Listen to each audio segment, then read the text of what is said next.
matinale quotidienne du lundi au vendredi avec Bishop Eli à 7h30 de New York ou à 7h30 de la Caraïbe de Basse-Terre. À Paris, pendant l'heure d'hiver, c'est à 13h30. Pendant l'heure d'été, c'est à 12h30. Prions ensemble avec Bishop Eli sur sa chaîne YouTube @Bishop Eli. Que Dieu vous bénisse. Avec Dieu, c'est toujours possible. Un vrai homme doit être capable d'assumer ses erreurs. Un vrai homme doit être capable de se squeezer devant sa femme.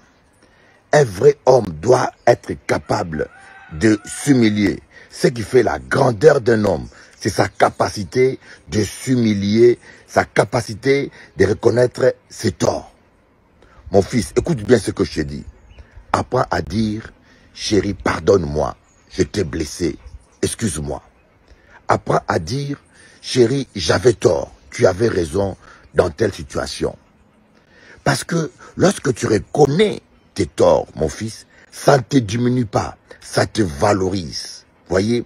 Et ça permet aussi à ta femme d'être guérie intérieurement et de garder une relation saine. À bon entendeur, salut. Yokaka petoli, petit. Yokaka toli, matoi mangongi.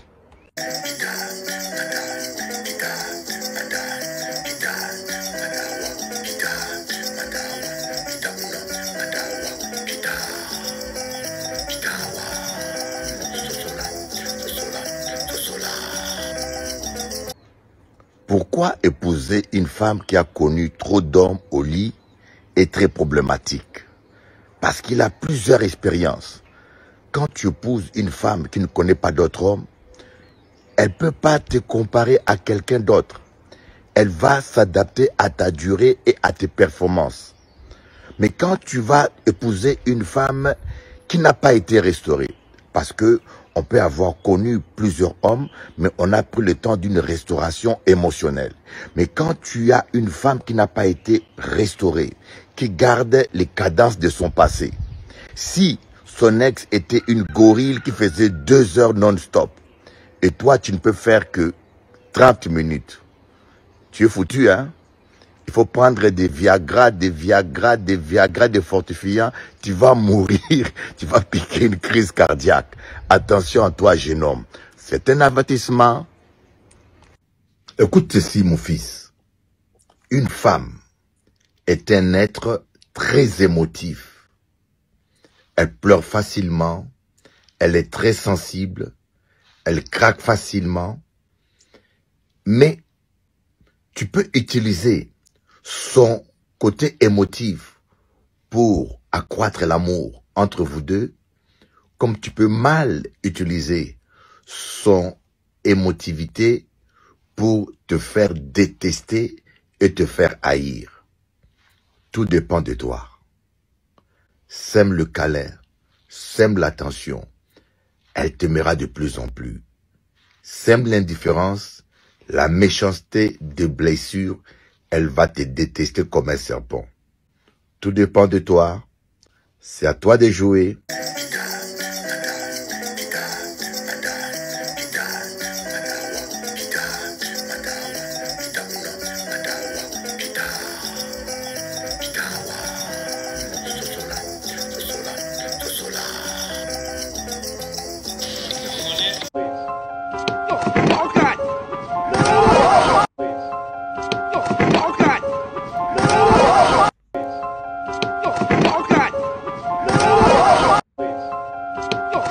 Avocats et il m'avait déjà envoyé.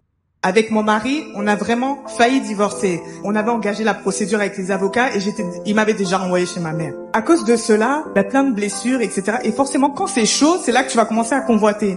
Moi, de base, je travaillais en maternité et tu vois ton collègue médecin qui te dit « Ça va, Laurie? T'es bien rentrée hier soir ?» Et mon mari me demande plus comment je suis rentrée hier soir. Hein. Ça fait longtemps. Hein. En plus, c'est un médecin.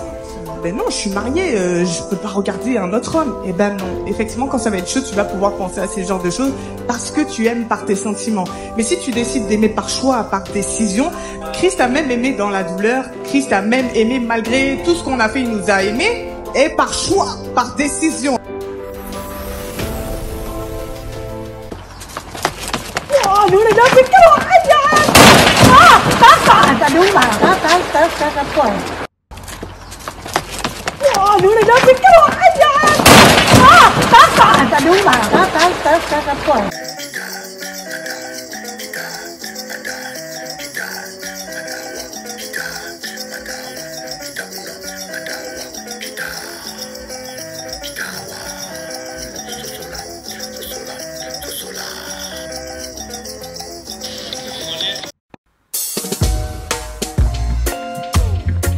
Il faut jamais baisser les mains dans la prière. Quelle que soit la durée de l'épreuve, tu finiras par t'en sortir. Veillez et priez afin de ne pas tomber en tentation, a dit Jésus-Christ. Il faut jamais se lasser de prier. Luc 18, verset 1. Yeah. Lève-toi, prie. Il faut toujours prier, mon ami. Lève-toi, prie. Le combat se gagne à genoux. Lève-toi, prie. L'heure ne change rien, mon frère, ma soeur. Lève-toi, prie. La prière, c'est la victoire. Si mes paroles demeurent en vous et que vous demeurez dans mes paroles, demandez tout ce que vous voudrez. Cela vous sera accordé. Tout est possible à celui qui croit. Je ne peux pas mentir, mon ami. Non, non, non, non, non. Lève-toi, prie. Il faut toujours prier, mon ami. Lève-toi, prie. Ne baisse pas tes mains. Oh, non, non, non. Lève-toi, prie. Sans jamais douter, mon frère. Lève-toi, prie. Tout est possible à celui qui croit. Yeah, yeah, yeah, yeah. Jésus s'étant éloigné pour prier dans le jardin de Gethsemane. Il s'étonna de voir que les disciples dormaient. Il leur a dit, l'esprit est bien disposé, mais la chair est faible. Veillez et priez, afin de ne pas tomber en tentation. Écoute bien ça, mon ami. Lève-toi, prie. Pourquoi dors-tu, Jonas? Lève-toi, invoque ton Dieu. Lève-toi, prie. Parler ne change rien.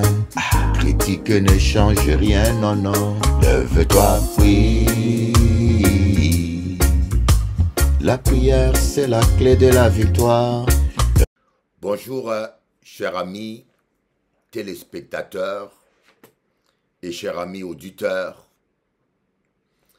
C'est en cas d'isot, c'est avec grand plaisir que en cas partager avec votre parole à bon Dieu. Ezali na esengo mingi nako kabula nabino kwanga ya nzambe. C'est avec plaisir que je partage avec vous la parole de Dieu. It's with big pleasure and joy that I share with you the word of God. Está con mucho gozo y felicidad que soy compartiendo con vosotros la palabra del Señor. Cette parole qui est merveilleuse, cette parole qui est la solution. Alors, à tous nos problèmes. Ah, mais je voudrais vous expliquer pourquoi je crois que la parole de Dieu n'est pas une sélection hasardeuse des livres historiques. Pourquoi est-ce que la parole de Dieu n'est pas une sélection hasardeuse des courriers d'un homme comme Paul ou comme Moïse? Voyez, est-ce que la parole de Dieu vraiment est une parole parfaite, inspirée par Dieu? Ou la parole de Dieu n'est que le produit des ramassis des différents livres que des croyants ont écrits? Et là, pourquoi pas tel livre n'a pas été pris en compte? L'évangile de Thomas, l'évangile... Pourquoi pas les livres apocryphes n'ont pas été pris en compte? C'est un sujet que je vais aborder dans le cours biblique que je vais bientôt commencer. Parce que dans le cours biblique que nous allons avoir avec tous les chrétiens, d'abord ils seront gratuits et nous allons aller en profondeur de certaines choses. Parce que je vois des gens dire, certaines personnes dire que la parole de Dieu, la Bible, c'est un livre écrit par des hommes. Oui, c'est écrit par des hommes inspirés par Dieu. Et l'Esprit de Dieu a veillé à ce qu'il n'y ait aucune erreur. Parce que la parole de Dieu est parfaite. Alléluia. La parole de Dieu est parfaite. Merci Seigneur Jésus. Alléluia. Bon, maintenant nous allons aborder un sujet qui est très important. Aborder un sujet qui est très important. Je prends autorité sur tout esprit de distraction, d'opposition. Je viens te montrer le sang de Jésus. Toi, Satan, tu es lié, tu es vaincu. Je viens te montrer le sang de Jésus et je te chasse. Amen. Voilà. On va lire Actes des Apôtres, le chapitre 12, à partir du verset 3. Nous allons faire un partage ou une prédication qui est basée, que j'appelle textuelle. Une prédication textuelle, ça veut dire que l'enseignement est basé, le squelette de l'enseignement, c'est un passage biblique. On étudie chaque verset l'un après l'autre pour tirer des leçons. Vous voyez, il y a deux manières de préparer les enseignements. Il y a la première méthode qui est l'enseignement thématique. On choisit un thème et de ce thème, on prend deux passages correspondants dans toute la Bible pour appuyer ce thème et pour développer le thème.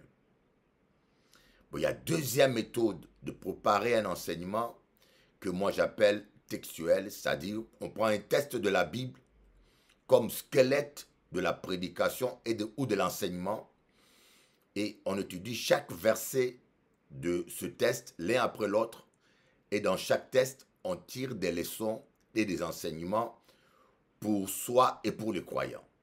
Mais aujourd'hui nous allons faire un développement textuel, ok? Je vais lire Actes des Apôtres chapitre 12 à partir du verset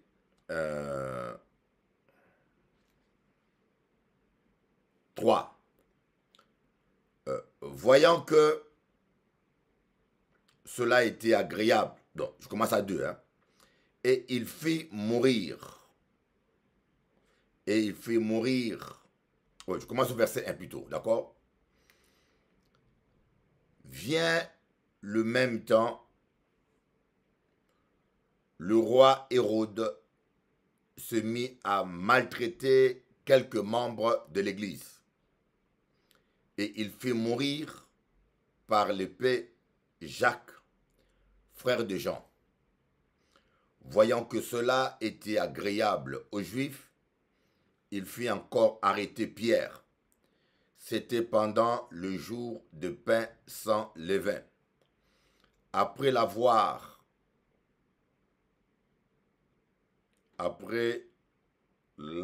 saisi et jeté en prison, il le mit sous la garde des 4 escouades des 4 soldats chacune, avec l'intention de le faire comparaître devant le peuple après la Pâque.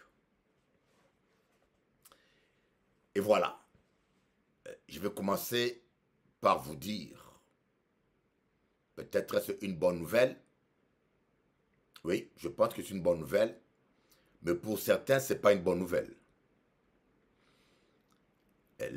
Tout le monde aura un Hérode sur son chemin. Comme j'ai dit, à chacun son Goliath. Le diable a toujours utilisé des êtres humains pour s'opposer à notre avancement et à la réussite de votre destinée. Le diable utilise ce qu'il peut. Il peut utiliser ton père, il peut utiliser ta mère. Le pire, il peut utiliser ton mari. Il peut utiliser ta femme, parfois même tes enfants. Dans certains cas, même ton pasteur. Le diable utilise ce qu'il peut. Voilà pourquoi Jésus-Christ a dit, un homme aura pour ennemi les gens de sa propre maison. Et je vais définir ce mot. C'est quoi un ennemi? Et parce que nous définissons les choses mal. Des fois, nous définissons certains termes selon le monde. Mais d'après la Bible, théologiquement, c'est quoi un ennemi? Un ennemi, ce n'est pas quelqu'un qui te hait obligatoirement. Un ennemi, ce n'est pas quelqu'un qui t'en veut du mal obligatoirement. Un ennemi, ça peut être quelqu'un qui t'aime et qui t'aime mal. Un ennemi, ça peut être quelqu'un qui croit t'aider, mais qui t'enfonce. En un mot, un ennemi, c'est quelqu'un qui combat ta destinée.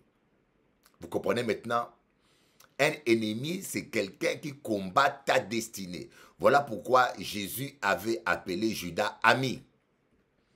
Quand Judas est venu lui faire un baiser, Jésus l'a dit, ami, fais ce que tu as à faire et fais-le vite. Pourquoi il l'appelait ami? Parce que Judas était mauvais, hypocrite, méchant. Mais Judas était en train de travailler pour l'accomplissement et la réussite de la mission de Jésus-Christ. Judas n'avait pas spécialement d'amour pour Jésus. Judas n'aidait pas Jésus, c'était un voleur, un traître. Mais il travaillait pour la réussite de la destinée de Jésus-Christ. Je vous dis, vous aurez des gens qui vont vous détester, qui vont vous fermer certaines portes. Et Dieu va les utiliser pour vous empêcher de prendre des mauvaises directions. Je me rappelle, j'avais un chauffeur qui s'appelait Pascal à Saint-Domingue. Ce garçon, je le payais un travail de 2 mois, mais pour 2 semaines de travail. Il mangeait avec moi partout où j'étais invité parce qu'il me servait d'interprète. Et en même temps, vous voyez, c'était un Haïtien, mais il mangeait avec moi chez des ambassadeurs de Saint-Domingue au Canada. L'ambassadrice de Saint-Domingue au Canada, une très belle femme. Les Dominicains sont toujours belles, hein? Et j'avais rencontré une chanteuse chrétienne à Saint-Domingue à l'époque que je voulais marier. Mais ce n'était pas le plan de Dieu. Mais moi, j'aimais cette fille-là. Et ses parents étaient d'accord. Mais ce frère que j'aidais était épris de jalousie. Le jour où j'ai quitté Saint-Domingue pour venir prêcher en Guadeloupe, il est resté à Saint-Domingue, il m'a cassé du sucre derrière mon dos, il a détruit tout. Quand je suis retourné, la jeune femme avait le visage transformé et tout a pété. Et sa mère n'était pas contente et sa mère m'a dit, mais c'est qui ce monsieur-là avec qui tu circules partout? Et sa mère m'a dit les 4 vérités. Vous voyez, ce jeune Stéphane m'a trahi. Il a été ingrat. Mais c'était un véritable ami parce qu'il m'a empêché d'entrer dans une relation qui n'était pas dans le plan de Dieu. Donc, les ennemis, ce ne sont pas toujours les gens qui vous aiment. Quelqu'un peut vous aimer et t'entraîner en dehors du plan de Dieu. Et toi, tu l'appelles ami. Et quelqu'un aussi peut vous détester. Il vole votre passeport, il le cache. Il vole votre argent et cela vous empêche de prendre un voyage peut-être qui allait vous amener à la mort. Je connais une histoire comme ça. Voyez, quelqu'un qui devait voyager, quitter le Congo et aller en province, et son frère a volé son passeport. Je ne sais pas qu'est-ce que son frère avait. Et le monsieur a maudit, a maudit, a maudit, a maudit. Et bien sûr, l'avion a décollé sans lui. Mais je vous dis, l'avion n'est pas arrivé à la destination. L'avion a brûlé. Tous les passagers sont morts. Et je peux vous dire que ce monsieur-là, il a béni Dieu parce qu'on a volé son passeport. Vous voyez, il y a des gens qui ne vous aiment pas. Il y a même des gens qui ne vous aiment pas. Exemple, Goliath. Goliath n'aimait pas David. Mais il a fait la promotion de David. Si aujourd'hui on a connu David, c'est grâce à Goliath. Goliath voulait tuer David, il a défié David. Mais c'est grâce à Goliath que David a été connu comme un grand champion. Il n'était plus vu comme un petit berger, mais comme un grand guerrier. Voyez, il y a des gens qui veulent vous faire du mal. C'est pour cela que je vous dis, il ne faut pas maudire vos ennemis. Il ne faut pas souhaiter leur mort. Dis simplement, Seigneur, je les laisse entre tes mains. Parce qu'il y a certaines personnes que vous appelez ennemis, mais qui sont utiles pour que vous réussissiez votre destinée.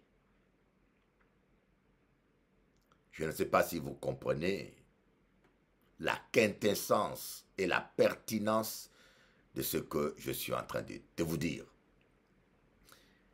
Ne vous plaignez pas. Dans la vie, il y a toujours des Hérodes. Dans la vie, il y a toujours des héros. Même Jésus n'a pas fait l'unanimité. Jésus a été crucifié comme un malfaiteur parce que les gens pensaient qu'il était un blasphémateur. Les propres frères de Jésus ne croyaient pas en lui.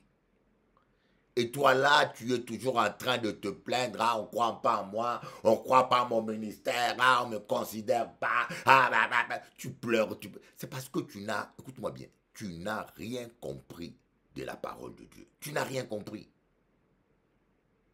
Arrête de te plaindre. Tu veux que tout le monde t'admire et que tout le monde t'applaudisse. C'est impossible. Dans ce monde, Jésus a dit le monde vous haïra. Ça veut dire que tous ceux qui ont l'esprit mondain, que ce soit clergé, pasteur, politicien, parents, tous ceux qui ont l'esprit mondain seront utilisés par les puissances de ce monde pour vous nuire. Et voilà Hérode, il a fait tuer Jacques. Il a constaté que cela a beaucoup plu aux Juifs. Alors il a dit maintenant je vais tuer Pierre.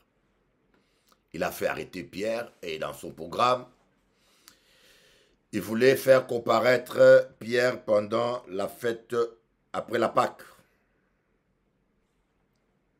Mais nous voyons au verset 5, Pierre donc était gardé dans la prison et l'Église ne cessait d'adresser pour lui des prières à Dieu. Et j'aime le verset 5. Et l'Église ne cessait de rendre des prières à Dieu pour lui. Ne cesse de prier pour ton fils. Ne cesse de prier pour ton mari. Ne cesse de prier pour ton pays. Ne cesse de prier pour ton pasteur. Ne t'arrête pas. Jusqu'à la victoire finale. Comme on dit dans Joël, il est temps d'invoquer l'Éternel jusqu'à ce qu'il répande sur nous sa justice. Oh my God, j'aime cela. On va voir c'est quel verset. Il est temps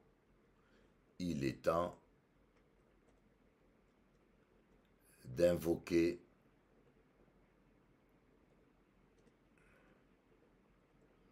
l'Éternel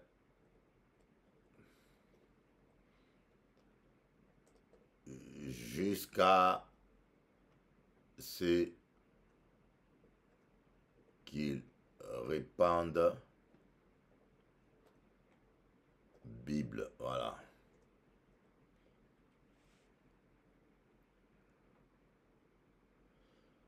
Voilà, c'est quel...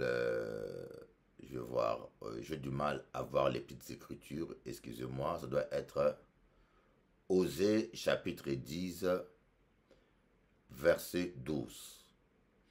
Osée chapitre 10, verset 12.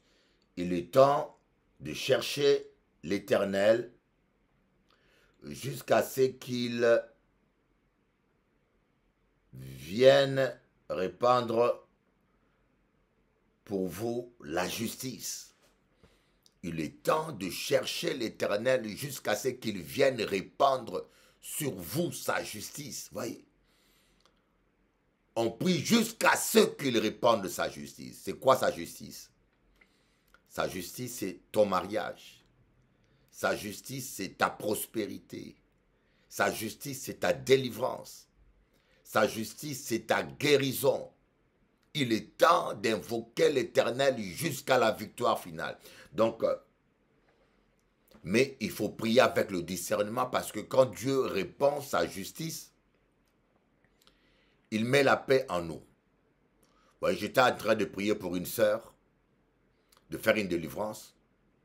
Je n'ai pas fini la délivrance, mais j'ai ressenti dans mon cœur que la victoire est acquise. Je n'ai pas continué jusqu'à ce que le démon soit sorti. Mais j'ai ressenti dans mon cœur que la délivrance est gagnée. Je dis à la sœur, commence à louer Dieu. Commence à louer Dieu. Le démon est neutralisé. Il va partir de lui-même. Vous voyez, et des fois, quand vous priez pour un sujet ou pour quelqu'un, quand vous ressentez la paix profonde et la conviction que la prière est exaucée, la victoire est acquise, vous ne devez pas continuer toujours à lier un démon qui est déjà vaincu ou à demander quelque chose qui est déjà exaucé. Mais vous devez maintenant transformer vos prières en louanges et en actions de grâce. Remerciez Dieu par la foi. À propos de la personne, louez Dieu pour la victoire jusqu'à ce que cela soit concrétisé ou bien obtenu ou matérialisé. On a tué Jacques. Je pense que Jacques est mort.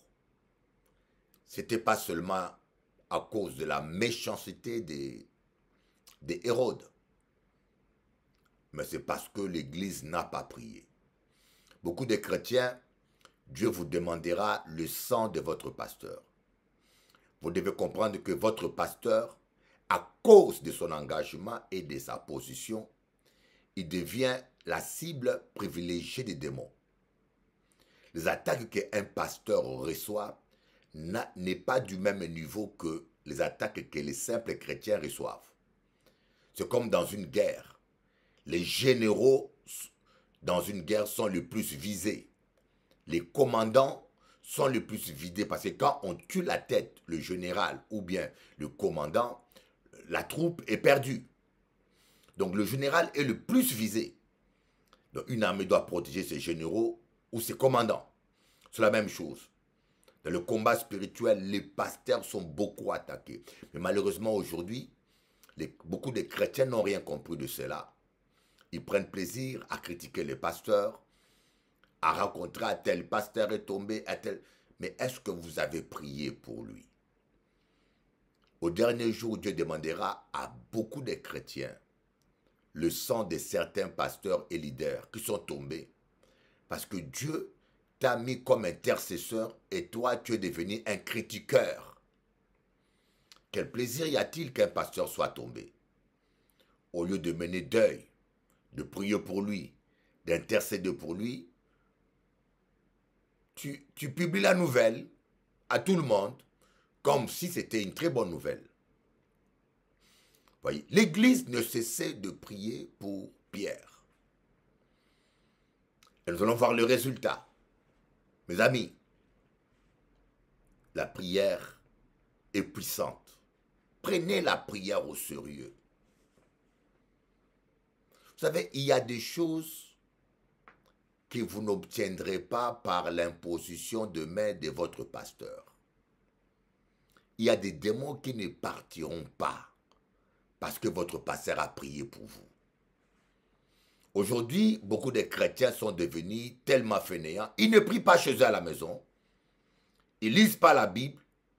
Ils attendent simplement à la prière du pasteur. Et malheureusement, beaucoup de pasteurs stupides et gourous prennent plaisir à ça. À jouer au gourou, à prendre les prérogatives de Christ.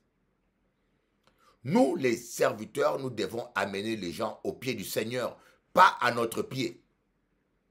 C'est comme certains pasteurs qui acceptent que les chrétiens s'agenouillent devant eux, que les chrétiens l'idolâtrent. Le culte de la personnalité, malheureusement, cela est devenu fréquent dans le milieu évangélique. Le culte de la personnalité. Malheureusement, cela est devenu légion.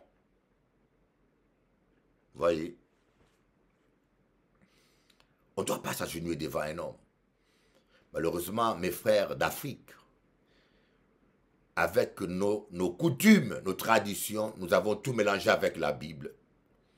J'ai vu des vidéos où les gens mettent de pagne par terre parce qu'un monsieur marche dessus.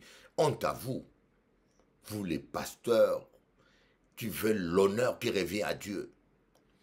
Lorsque Jean s'est agenouillé devant l'ange, qui lui a amené les révélations de l'Apocalypse, l'ange a refusé. Lorsque les gens des villes de Patmos ont voulu adorer Paul et Barnabas, Paul a déchiré ses habits. Mais aujourd'hui, beaucoup de pasteurs, surtout africains, à cause de nos traditions, acceptent l'idolâtrie. Que les gens s'agenouillent devant eux, que les gens essuient leurs chaussures, toutes ces choses-là. Il faut que nous puissions arriver à comprendre que nous sommes que des serviteurs inutiles et qu'on puisse donner toute la gloire à Dieu. Voilà, l'Église ne cessait d'adresser de prières. Voilà, la nuit qui précédait le jour où Hérode allait le faire comparaître, Pierre, lié de 2 chaînes, dormait entre 2 soldats et des sentinelles devant la porte gardaient la prison. Et voici un ange du Seigneur survint, et une lumière brilla dans la prison. L'ange réveilla Pierre en le frappant au côté et en disant « Lève-toi promptement ». Les chaînes tombèrent de ses mains. Un jour, Dieu enverra son ange. Ne baisse pas les mains. Un jour viendra. Un jour viendra. Je verrai mon sauveur. Un jour viendra. Je serai enlevé. Un jour viendra. Je vivrai la victoire. Un jour viendra. Mes propres yeux le verront. Un jour viendra. Je serai avec Jésus, là-haut dans ses demeures. Je contemplerai le cieux.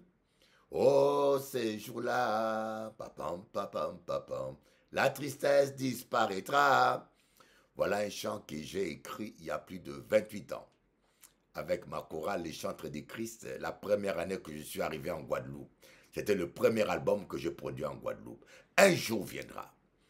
Comme m'a dit Job, je sais que mon Rédempteur est vivant et qu'il s'élèvera le dernier et mes propres yeux le verront, pas ceux d'un autre. Je sais que mon Rédempteur est vivant et qu'il s'élèvera le dernier et mes propres yeux le verront, pas ceux d'un autre. Alléluia. Tu verras la gloire de Dieu. Je vais te dire qu'un jour viendra. Ne cesse pas de prier. Voyez, ils ont prié, ils ont prié, ils ont prié. Et un jour, la dernière nuit, un ange de Dieu est venu. Il a touché Pierre au côté, pour ne pas dire à la côte. Justement, exactement là où l'épée avait percé la côte de Jésus. Jésus à la croix, on avait percé sa côte et l'eau et le sang est sorti. De même, c'est comme cela que je voulais lui dire, tu es sur le bon chemin. Il le touche à côté, tu es en train de souffrir pour enfanter, engendrer des âmes, comme Christ à la croix. Il a accouché de l'église. Vous savez, quand une femme accouche, c'est l'eau et le sang qui sort. Et quand Christ a été percé à sa côte, c'est là où il a accouché de l'église. Alléluia. Et de même, l'ange a touché Pierre à la côte pour dire, ta souffrance, par ta souffrance, tu es en train d'accoucher de l'église. Tu es en train de participer aux souffrances de Christ pour l'église. Nous n'aimons pas souffrir pour Christ aujourd'hui. Hein. Les chrétiens du 21e siècle n'aiment pas de telles prédications. Souffrir pour Christ. Paul dit à Timothée, souffre avec moi. Oh Timothée, souffre avec moi. Si vous dites aux fidèles, souffrez avec moi, ils vont partir, ils ne reviendront plus. Ils vont aller là où on leur dit, la vie est belle, il faut danser, on va manger, on va prospérer. Non, il faut souffrir pour Christ, mon ami. Et l'ange l'a touché au côté. Et nous allons voir, les chaînes tombèrent automatiquement. Un jour, les chaînes vont tomber dans ta vie. Voyez, nous avons tous des prisons diverses. Croyez-moi, nous avons tous des prisons. Les gens sont emprisonnés. Il y a d'autres, leur prison, c'est la solitude. C'est dur la solitude. Hein? Dormir seul, n'avoir personne avec qui parler. Avoir des envies, bien sûr, tu as envie d'une femme, tu as envie d'un homme. Tu as envie d'affection. Et le monde t'offre cela facilement. Tu trouves un gars au travail qui veut sortir avec toi, ou tu trouves un païen ou un charlot qui veulent profiter de ta faiblesse pour passer une nuit avec toi. C'est une prison ça, n'est-ce pas? Mais la pire des prisons, c'est la solitude dans le mariage. Et beaucoup de femmes célibataires et des hommes célibataires rêvent du mariage. Ils pensent que c'est une solution. Mais regardez bien autour de vous combien sont mariés, sont heureux. La pire des solitudes, c'est d'être marié avec une femme qui ne vous aime pas. Ou d'être marié avec un homme qui aime une autre femme. Ou d'être marié avec une femme qui aime un autre homme. Je viens de voir une vidéo là où une femme est en train de dire, aujourd'hui dans le siècle présent, les femmes trompent leur mari. Dans le milieu professionnel. Vous pensez que votre femme est au travail. Elle va au travail, elle dit elle va en mission, elle va autre. On vit dans un monde perverti. Je vous dis, ce monde est perverti parce que vous n'obéissez pas à la Bible. Moi, je suis convaincu qu'une femme doit se marier vierge. Au pire des cas, elle doit se marier restaurée. C'est-à-dire que tu as eu tes aventures, mais tu dois être restauré émotionnellement pour être une femme fidèle, pareil qu'un homme. Vous devez être restauré avant de vous marier. Sinon, vous allez amener des actes contre nature, vos perversions dans le lit conjugal. Alléluia. Donc, Blanche le toucha. Nous sommes tous dans un... D'autres, c'est la prison financière. Aujourd'hui, la vie est devenue tellement dure. Ah oui, la vie est devenue tellement dure. Gérer une église, c'est difficile. Croyez-vous qu'en pas de soucis, nous avons tous des soucis, des factures à payer. Là, je vous parle là, après la prédication, je dois aller acheter un clim de 4 000 euros. 4 000 euros minimum. Un split de 60 000 BTU. Vous voyez? Donc, nous avons tous des problèmes financiers. Il y a la prison financière, il y a la prison spirituelle aussi. Vous n'êtes pas délivré. Votre vie est bloquée. Ah oui, ça existe. Bon, sauf qu'il y en a qui exagèrent. Il suffit que leur dossier soit refusé ou qu'ils rencontrent une difficulté. Ils déduisent d'eux-mêmes, ma vie est bloquée. Non. Vous pouvez affirmer que votre vie est bloquée quand Dieu vous le révèle. Quand l'Esprit vous le révèle. Vous comprenez? Ce n'est pas tous les gens qui ont des difficultés à trouver du travail qui ont un blocage. Mais c'est vrai que le blocage existe réellement. Je vais prier pour des gens qui ont été bloqués. Par exemple, ma propre mère, son mariage a été bloqué toute sa vie. Je l'ai vécu. Je ne vous parle pas des histoires, je vous parle de ma vie. Ma mère, son mariage a été bloqué. Elle, une très belle femme, je connais beaucoup de tontons. Jusqu'à ce qu'elle ait accepté Jésus-Christ. Et là, elle a été délivrée devant mes yeux. J'avais à peine 12 ans. Et j'ai entendu une femme, une sœur dire, ainsi parle l'Éternel. Ton mariage a été bloqué. Mais d'ici la fin de l'année, l'homme de ta vie reviendra ici. Et vers décembre, mon père est revenu tout seul à la maison. Ils se sont mariés et jusqu'à la mort. Donc il y a des blocages. Mais cela, ce n'est pas la devinette. Il faut que Dieu vous le révèle. Donc on a différentes formes de prison. Mais j'ai une bonne nouvelle pour toi. Les chaînes vont tomber. Loue l'Éternel. Il peut briser toutes tes chaînes. Il peut briser toutes tes chaînes. Il a brisé toutes mes chaînes et m'a rendu la liberté. Il peut briser toutes tes chaînes. Alléluia. Il peut briser toutes tes chaînes. Il peut briser toutes tes chaînes et te rendre la liberté. Amen. Et nous voyons le verset 8. Et l'ange lui dit, écoutez bien ça, très important, c'est capital. Et l'ange lui dit, mets ta ceinture et tes sandales. Et il fit ainsi. L'ange lui dit encore, enveloppe-toi de ton manteau et suis-moi. L'ange ne lui a pas mis la ceinture. Hein. L'ange a fait ce que lui ne peut pas faire, briser les chaînes.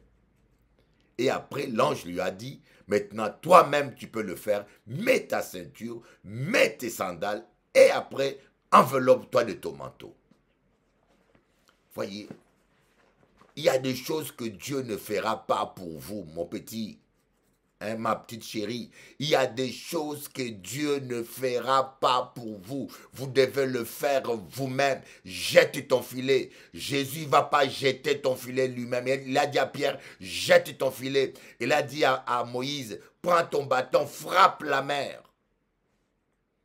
Aujourd'hui, nous voulons que Dieu fasse tout pour nous. Il y a des choses que le pasteur ne peut pas faire pour toi.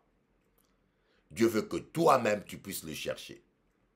Parfois le pasteur t'impose le main, rien ne se passe parce que Dieu a décidé que c'est à toi maintenant de le chercher.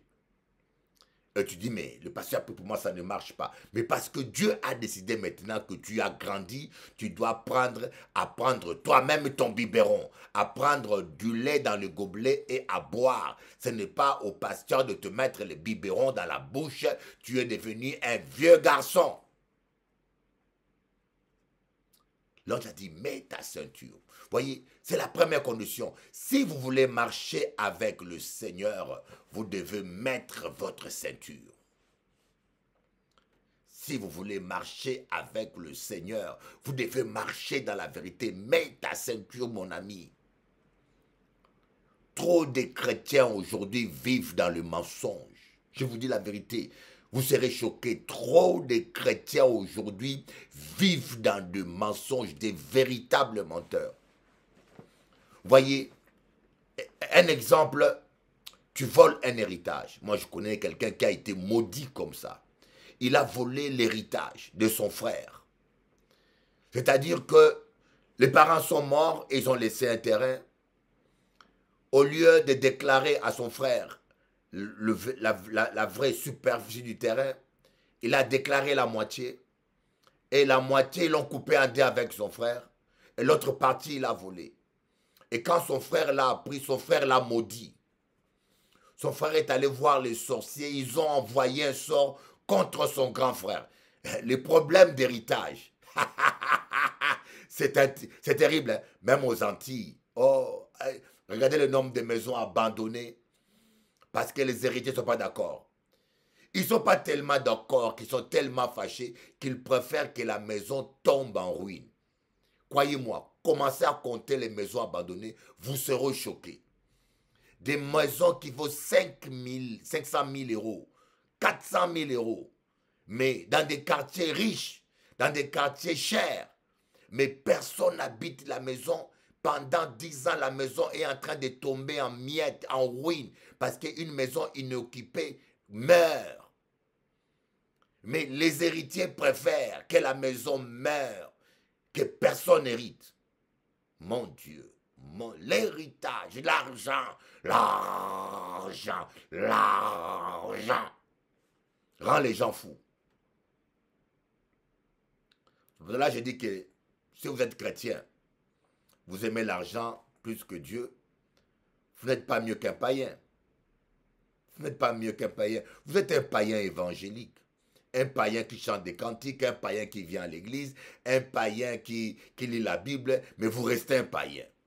La conversion commence quand vous marchez sur le Dieu argent, quand vous êtes capable de donner votre dîme pour financer l'œuvre de Dieu, parce que l'œuvre de Dieu a besoin d'argent. Ah, je veux savoir qu'est-ce qu'on fait avec mon argent. Ce n'est pas ton problème. C'est l'argent de Dieu. Quand tu donnes à Dieu, ce n'est plus ton argent. C'est l'argent de Dieu. Païen. Ou paniaïen, c'est pour cela ou païen. Le mot païen vient de ou paniaïen. Alléluia. La ceinture de la vérité. Dans Éphésiens, l'apôtre Paul dit, mettez à vos reins la ceinture de la vérité. Vous voyez maintenant ce monsieur-là qui a volé le terrain. Alors il a eu maintenant un démon qui commençait à l'harceler. Il est venu me voir pour sa délivrance. On a commencé à prier, Le démon a dit, moi, je ne partirai jamais. Je dois de rester là. Je vous dis, j'ai jeûné, j'ai lié les démons, j'ai fait tout. Le démon m'a dit, je dois de rester là. Et le démon n'est pas parti, hein. Jusqu'à ce que j'ai dit à mon frère, mais tu as un problème que tu ne m'as pas dit. Le frère a dit, mais j'ai tout fait. Et puis il était sincère. Hein? J'ai tout confessé, pasteur, j'ai plus de maîtresse, j'ai abandonné l'alcool, j'ai tout abandonné. J'ai dit, dans ta famille, il n'y a pas un problème. Elle a dit, ah oui, je vais t'avouer quelque chose. J'avais triché avec l'héritage, j'ai fraudé avec mon frère, je l'ai menti, j'ai fait ça. J'ai dit, ah, va l'avouer et demande pardon. Ah, pasteur, c'est dur. Il dit, va l'avouer et demande pardon. Parce que le démon est rentré à cause de ça. Le diable a ses droits. Hein? Ne croyez pas que vous allez voler les brosses à dents du diable et le chasser. Non. Si vous volez les brosses à dents du diable, madame, il restera devant votre porte jusqu'à ce que vous lui remboursez. Même si le pasteur vient t'imposer les mains, il ne partira pas. Même si toute la terre priait pour vous, le diable, quand il a ses droits, il ne lâche pas. Il faut payer vos dettes spirituelles. Le monsieur a écrit son frère. Mon frère, maintenant, je suis chrétien. Je reconnais que j'avais triché. J'avais volé. J'avais fait une fausse déclaration. Et pardonne-moi. Mais je t'avoue, j'ai déjà mangé l'argent. Je ne peux pas tout te rembourser. Qu'on s'arrange pour que je te rembourse. Dieu a fait grâce. Son frère a dit, non, non, non, non. Je te pardonne, grand frère. Pas besoin de rembourser. C'est pas grave, c'est déjà passé. Mais je suis content que tu m'aies demandé pardon. Mais le frère n'a pas dit qu'il a fait la maléfice. Il a caché. Et là, il est revenu. Les démons qui ne partaient pas pendant 4 heures de prière, en 2 minutes est parti. Je vous dis bien, en 2 minutes, les démons est sorti. Voyez. Parfois, il ne faut pas obligatoirement demander pardon à la personne qui t'a fait du mal. Parfois, il faut d'abord demander pardon au pasteur, à celui qui prie pour toi. Pasteur, j'avais trompé mon ex-mari. Même si tu as refait ta vie, mais si tu as trompé ton ex-mari, ça peut ouvrir une porte démon qui va te poursuivre jusqu'à aujourd'hui. Eh bien, tu t'es remarié, mais ce péché-là, peut-être que ça avait ouvert une porte à un démon. Il faut le dire à ton pasteur, à celui qui prie pour toi. C'est pour ça dans Jacques qu'on dit, confessez le péché les uns les autres, afin que vous soyez tous guéris. Et vous allez confesser au pasteur, le pasteur va prier pour toi, et l'homme de Dieu va juger si c'est nécessaire que vous appelez la personne ou pas. Parce qu'il y a des gens qu'il ne faut pas appeler, quoi. C'est déjà passé, vous l'appelez, ça va encore compliquer les choses. Vous le dites au pasteur, et l'homme de Dieu, avec la sagesse, va décider, est-ce qu'il faut que tu appelles ou il ne faut pas que tu l'appelles. Mets la ceinture de la vérité et mets tes sandales. Mon petit, mets tes sandales. Hé, madame, ne mets pas les chaussures à talons. Mets les sandales. Toi, tu mets les chaussures à talons. Tac, tac, tac, tac. Non, non, non, non. Avec les chaussures à talons, comment tu peux fuir? Mets les sandales. Vous voyez, Moïse, Dieu lui a dit, ôte tes sandales. Mais à Pierre, l'ange lui dit, mets tes sandales. Moïse devait ôter les sandales du péché, les sandales de la souffrance, les sandales du désert, ces sandales avec lesquelles il a marché dans le désert. Vous voyez, il y a des choses de la souffrance, les choses qu'on a vécues dans l'enfance qu'on doit oublier. Le viol qu'on a suivi, vous devez l'enlever. Les maltraitances que vous avez suivies, vous devez l'oublier. L'esprit de rejet, le rejet que vous avez subi, vous devez l'oublier. Les complexes que vous avez reçus parce qu'on vous a méprisé, vous devez oublier ça. Si vous n'oubliez pas vos complexes, Dieu ne peut pas vous utiliser. Si vous n'enlevez pas vos sandales, Dieu ne peut pas vous utiliser. Mais par contre, les sandales de l'onction, vous devez le mettre. L'ange a dit, mets tes sandales, parce que Pierre était baptisé du Saint-Esprit. Donc il avait les sandales pour servir Dieu. Vous savez, trop de chrétiens ne sont pas bénis parce qu'ils viennent à l'église pour s'asseoir. Trop de chrétiens ne sont pas bénis parce qu'ils viennent à l'église pour s'asseoir. Ils ne veulent pas servir Dieu, mais ils veulent que Dieu leur sert. Déposez vos fardeaux et servez Dieu. Voilà ce que j'aimerais vous dire. Mets tes sandales, ça veut dire déposer tes soucis, dépose tes fardeaux, oublie tes fardeaux et sers Dieu. L'apôtre Paul dit, je cours, je sers Dieu, comme si ma vie ne m'était pas précieuse. Mais une seule chose, je sers Dieu. Trop de chrétiens pleurent que pour leurs problèmes. Ils prient que pour leurs soucis. Ils passent leur temps, Seigneur, donne-moi un mari, donne-moi un mari, donne-moi une femme, donne-moi une femme, donne-moi l'argent. On appelle ça des chrétiens charnels. La Bible dit que si c'est pour les biens matériels de ce monde que nous venons à Christ, nous sommes les plus malheureux de tous les hommes. Arrêtez de faire du bien matériel de votre bien-être la priorité. Cherchez d'abord le royaume des cieux et tout vous sera donné par-dessus tout. Et troisièmement, l'ange nous dit, mets ton manteau. Enveloppe-toi de la présence de Dieu. Mets l'onction. Voyez, l'onction demande un prix à payer. Vous voulez mettre le manteau? On dit, Seigneur, mets-moi le manteau, Seigneur. Seigneur, non, ce n'est pas à Dieu de te mettre le manteau. Tu dois t'envelopper du manteau. Le manteau d'Élie est déjà tombé. C'est à Élisée de ramasser le manteau, de déchirer son vieux manteau pour mettre le manteau d'Élie. De même, Jésus-Christ nous a laissé son manteau. On doit déchirer notre vieil homme, nos vieux caractères, notre orgueil, notre chair. Déchirez le vieux manteau et mettez le manteau neuf qui est tombé du ciel de Jésus-Christ, notre Élie les céleste. Jésus-Christ est notre Élie. Si Élie avait laissé le manteau à Élisée, mais nous, notre Élie, c'est Jésus-Christ qui nous a laissé notre manteau, le Saint-Esprit. Mettez le manteau du Saint-Esprit. Déchirez d'abord votre vieux manteau, votre vieux caractère, votre vieux langage, votre vieux comportement, votre méchanceté et mettez après le manteau de Jésus-Christ. Et les portes de la prison se sont ouvertes toutes seules. Les portes de la ville se sont ouvertes toutes seules. Et après, l'apôtre Pierre a été délivré. Et lorsqu'il est arrivé dehors, l'ange a disparu. Vous voyez, Dieu s'arrête là où tes possibilités commencent. Dieu ne fera pas ce que tu peux faire. Aide-toi, le ciel t'aidera. Lève-toi, va chercher le travail. Ce n'est pas les anges qui vont aller déposer tes CV. Non, lève-toi. Tu veux réussir, étudie bien la maison. Ne passe pas ton temps à aller tout le temps à l'église et puis tu ne te dis pas. Non, il y a des frères qui ne te disent pas. et il prie tout le temps, mais il ne étudie pas. Non, il faut étudier, mon ami. Il faut travailler. Vous voyez, dès qu'il est sorti, l'ange s'est arrêté. Il a dit, maintenant, c'est toi le responsable. La Bible dit que Pierre a réfléchi. Il a réfléchi. Réfléchis un peu, mon petit. Ma fille, réfléchis un peu. Tu ne réfléchis pas, toi. Réfléchis un peu. Tu ne vois pas que cet homme-là n'est pas net. Réfléchis un peu, parce que Dieu nous parle par la sagesse et par la révélation. Que Dieu vous donne un esprit de sagesse et de révélation. L'apôtre Paul priait pour que les chrétiens d'Éphèse aient un esprit de sagesse et de révélation. La sagesse, c'est savoir réfléchir, peser les choses. Il y a des fois, Dieu révèle. Mais quand il sait qu'on est capable, par notre intelligence, de distinguer la voie à suivre, il ne révèle plus rien. Il vous laisse réfléchir. Parce que nous ne sommes pas des robots. Mais malheureusement, aujourd'hui, il y a des chrétiens qui sont devenus mystiques. Dieu m'a dit, Dieu m'a dit, Dieu m'a dit, Dieu m'a dit, Dieu m'a dit, Dieu m'a dit. Je voulais construire une maison. Écoutez, je voulais construire une maison à Châteauboeuf, à Paris.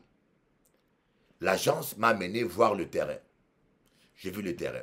Et pendant que le vendeur écrivait le numéro de mon dossier, il y avait 666 dedans. Le vendeur m'a regardé, m'a dit, monsieur le pasteur, c'est bizarre, hein? Il y a 666. Il s'est mis à rire. Et puis, il a changé le chiffre. Moi, j'ai compris que c'est un signe de Dieu. Voyez, révélation. J'ai compris que Dieu ne voulait pas que j'achète là. On est allé voir les terrains. J'ai regardé les terrains et j'ai vu au fond du terrain, il y avait une rivière séchée.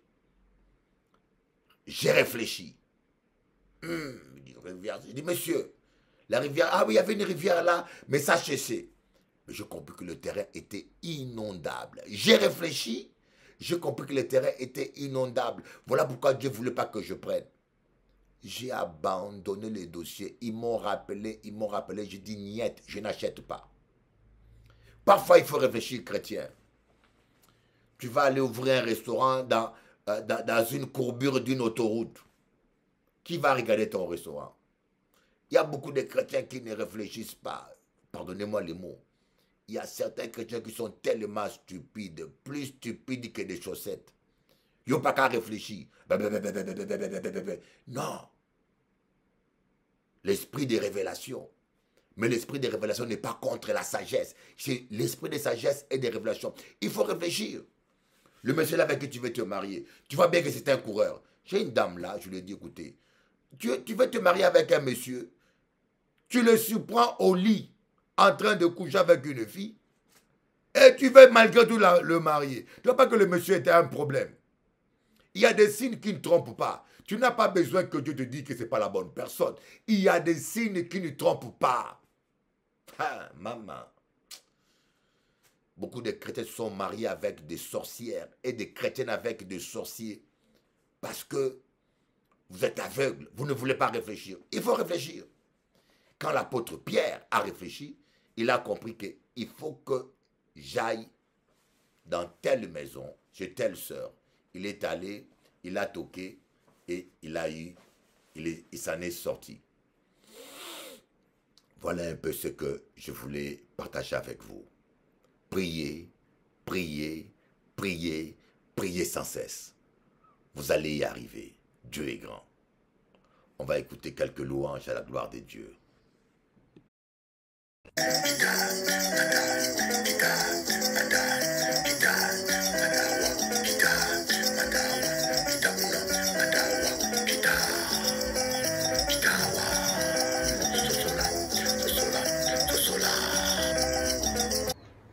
Pourquoi épouser une femme qui a connu trop d'hommes au lit est très problématique?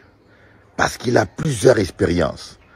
Quand tu épouses une femme qui ne connaît pas d'autres hommes, elle ne peut pas te comparer à quelqu'un d'autre. Elle va s'adapter à ta durée et à tes performances.